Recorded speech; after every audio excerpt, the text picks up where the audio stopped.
Welcome to Magi Aari designer. இன்றைக்கி நம்ம பார்க்க போகிற ஸ்டிச் வந்துட்டு செயின் மேட் ஃபில்லிங். இந்த ஸ்டிச்சில் வந்துட்டு 2 டைப் இருக்குது. இப்போ நம்ம டைப் 1 பார்க்கலாம். டைப் 2 அடுத்து வர வீடியோஸில் நம்ம பார்க்கலாம். இந்த ஸ்டிச் வந்துட்டு பேசிக் செயின் ஸ்டிச்சை வச்சு தான் நம்ம போடுவோம். இது ஜரி த்ரெட்லேயும் போடலாம், சில்க் த்ரெட்லேயும் நம்ம போடலாம். நம்ம வழக்கமாக போடுற செயினை விட கொஞ்சம் லாங்காக போட்டு வரணும். செயின் போட்டுட்டு நம்ம முடிக்கிறதுல குட்டி லாக் போட்டு நம்ம போட்ட செயினுக்குள்ளேயே அகெயின் செயின் போட்டு போகணும். போட்டு நம்ம அந்த எண்டில் போய் நாட் பண்ணி முடிக்கணும். இந்த ஸ்டிச்சஸ் வந்து சின்ன சின்ன மோட்டிவ்ஸ்க்கும் நம்ம ஃபில்லிங்காக இதை யூஸ் பண்ணலாம். ஒர்க் பார்க்க நல்லாயிருக்கும். நான் வந்துட்டு ஃபஸ்ட் லைன் முடிச்சிட்டேன்.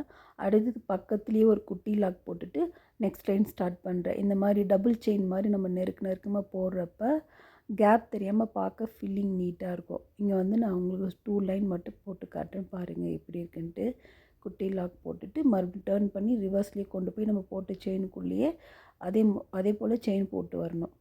போட்டுட்டு எண்ட் வந்து நாட் போட்டு முடிச்சிடுங்க. இதே வந்து நம்ம சில்க் த்ரெட்லேயும் ட்ரை பண்ணலாம். நீங்கள் ப்ராக்டிஸ் பண்ணும்போது சில்க் த்ரெட்லேயும் ட்ரை பண்ணுங்கள்.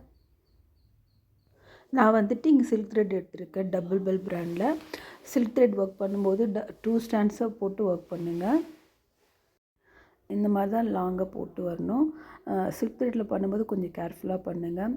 இந்த மாதிரி போட்டு முடிச்சு எண்டில் வந்து ஒரு குட்டி லாக் செயின் போட்டுட்டு அகெயின் நம்ம போட்ட செயினுக்குள்ளேயே கொண்டு போயிட்டு எண்டில் வந்து நாட் பண்ணி முடிச்சிடுங்க. நம்ம நெக்ஸ்ட் லைன் ஸ்டார்ட் பண்ணும்போது நம்ம எப்படி டபுள் லைன் செயின் ஸ்டிச் போட்டுருமோ அதே மாதிரி நெருக்கமாக போட்டுவாங்க. நம்ம ஆல்ரெடி போட்ட செயின் இருக்குது பார்த்திங்களா, அந்த 2 செயினை இணைக்கிற மாதிரி அடுத்து வர செயினை நம்ம போட்டு போகணும். அப்போ தான் பார்க்க ஃபில்லிங் நீட்டாக இருக்கும்.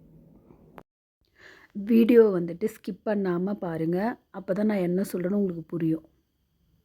இந்த ஸ்டிச் வந்துட்டு பீகாக்கோட பாடி போர்ஷன் இருக்குது பார்த்திங்களா, அதுக்கும் யூஸ் பண்ணலாம். ஃபில்லிங் பார்க்க ரொம்ப நல்லாயிருக்கும்.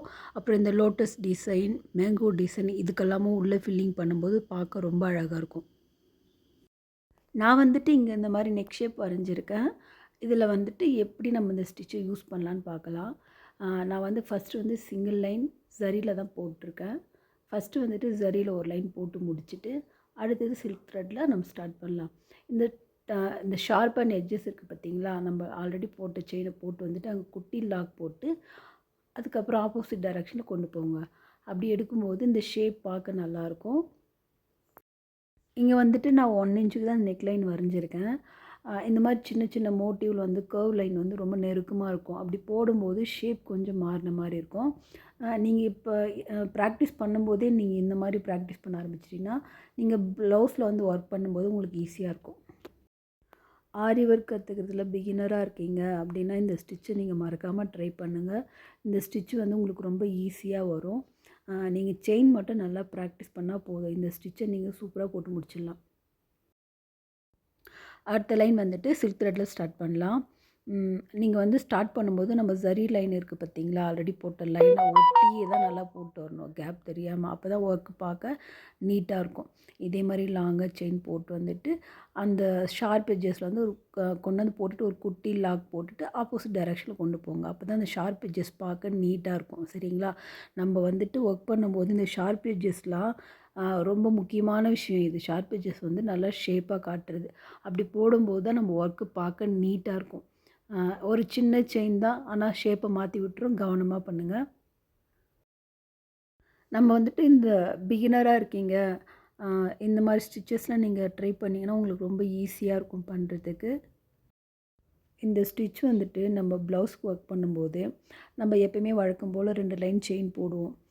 2 இல்லைனா ஒரு 3-4 லைன் வந்து செயின் போடுவோம். அதுக்கு பதிலாக நம்ம இந்த ஸ்டிச்சை கூட ட்ரை பண்ணலாம். பார்க்கவே ரொம்ப நீட்டாக இருக்கும். இதே மாதிரி ஒரு லைன் வந்து ஜரியில் போடுங்க. அடுத்த 2 லைன் வந்து சில்க் த்ரெட்டில் போடுங்க. அதுக்கப்புறம் ஜரியில் போட்டு அந்த பார்டரை முடிச்சுட்டு அதுக்கப்புறம் பீட் ஒர்க்கு ஸ்டார்ட் பண்ணாலும் சிம்பிளாக போடுற ஒர்க்கு கூட பார்க்க ரொம்ப அழகாக இருக்கும்.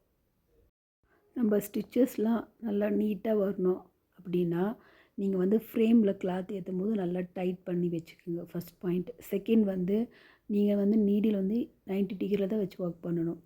சரிங்களா, அந்த மாதிரி பண்ணும்போது கிளாத்தோட த்ரெட் வந்து மாட்டாது. அதுக்கப்புறமேட்டு இந்த ஃபிங்கரில் மட்டும்தான் அந்த நீடிலோட மூமெண்ட் இருக்கணும், ஃப்ரண்ட் அண்ட் பேக்குன்னு சொல்லிட்டு. சாட்சியெல்லாம் போட்டிங்கன்னா உங்களுக்கு வந்து கிளாத்தோட த்ரெட்டு மாட்டும், சில்க் த்ரெட்டு கட் ஆகும். இதுவரையும் நம்ம சேனலில் வந்து பிகினர் லெவலுக்கான வீடியோஸ் வச்சு நீங்கள் அழகாக ஒரு ப்ளவுஸுக்கும் ஒர்க் பண்ணலாம். இதுலேயே அவ்வளோ நீட்டான ஒர்க்கெல்லாம் நம்மளால் பண்ண முடியும். சரிங்களா? நீங்கள் வந்து ப்ராக்டிஸ் பண்ணும்போது உங்களுக்கு ஓனாக சில ஐடியாஸ்லாம் வரும். அதெல்லாம் நீங்கள் ட்ரை பண்ணி பாருங்கள். அந்த மாதிரி நீங்கள் ட்ரை பண்ணும்போது தான் உங்களுக்கு நிறைய ஐடியாஸ் கிடைக்கும். அப்போ தான் உங்கள் ப்ளவுஸில் வந்து நீங்கள் தைரியமாக ஒர்க் பண்ண முடியும் உங்களால். நான் வந்துட்டு இங்கே சில்க் த்ரெட்டில் 3 லைன் போட்டு முடிச்சிருக்கேன். 3 லைன் பார்க்கும்போது எவ்வளோ அழகாக இருக்குது பாருங்கள். இதை வந்துட்டு ஃபில்லிங்க்கு போடும்போது இன்னும் ரொம்ப அழகாக இருக்கும். ஃபைனலாக அவுட்லைன் வந்துட்டு சேம் ஸ்டிச்சே வந்துட்டு ஜரியில் கொண்டு போட்டு முடிக்க போகிறேன் பாருங்கள். நான் வந்துட்டு ஜரியில் முடிக்கும்போது சும்மா ஒரு ஃபினிஷிங்காக இங்கேருந்து எடுத்துருக்கேன். நீங்கள் ப்ளவுஸில் ஒர்க் பண்ணும்போது கூட லாஸ்ட்டாக யூஸ் பண்ணுற ஜரி த்ரெட் நீங்கள் இந்த மாதிரி ட்ரை பண்ணலாம். அதாவது ஷோல்ட்ரு பாயிண்ட் இருக்குது பார்த்தீங்களா, அங்கேயும் வந்துட்டு ஒரு லாங் செயின் போட்டு அதை கவர் பண்ணி எடுத்து வந்திருக்கேன். அந்த மாதிரி போடும்போது நம்ம ஒர்க் பார்க்க நீட்டாக இருக்கும். அதுக்காக தான் இது வந்து நீங்கள் ப்ளவுஸ்லையுமே ட்ரை பண்ணலாம். வீடியோ வந்துட்டு ஸ்கிப் பண்ணாமல் பாருங்கள். பார்க்குறவங்க ப்ளீஸ் லைக் பண்ணி பாருங்கள்.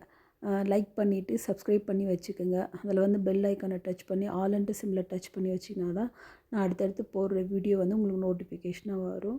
மறக்காமல் நம்ம சேனலை ஃபாலோ பண்ணி ஆரி ஒர்க்கை கற்றுக்கலாம் நீங்களும். தேங்க்யூ ஃபார் வாட்சிங்.